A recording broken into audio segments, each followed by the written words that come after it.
பிரச்சனை அல்ல, அவன் பல பிரச்சனைகள் அவன் சிக்கொண்டு அவன் வாழ்க்கையில என்ன செய்வதென்று சொல்லி தெரியாமல் நாம் திணறிக் கொண்டிருக்கிறோம். பாருங்கள், அவன் கடன் பிரச்சனை அவன் ஒரு புறமாக, சரீர வேதனை ஒரு புறமாக, மற்றவர்கள் மூலமாய் காயப்படுத்துகிற நிந்திக்கிற அனுபவங்கள் ஒரு புறமாக, எல்லாரும் நமக்கு எதிராய் செயல்பட்டு எல்லாரும் நம்மை அழிக்க வேண்டும், இந்த குடும்பத்தை அழிக்க வேண்டும் என்று சொல்லி எதிராய் செயல்படுகிறது ஒரு புறம்.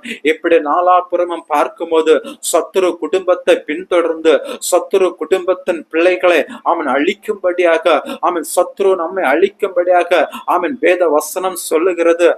பிசாசானவன் கர்ச்சிக்கிற சிங்கம் போல யாரை விழுங்கலாம் என்று சொல்லி வகை தேடி கொண்டிருக்கிறான். அப்படி நம்முடைய வாழ்க்கையில நம்மை விழுங்கும்படியாக, நம்முடைய ஆசீர்வாதங்களை விழுங்கும்படியாக, நம்முடைய வாழ்க்கையில நாம் காணப்படுகிற நன்மைகளை ஆசீர்வாதங்களை விழுங்கும்படி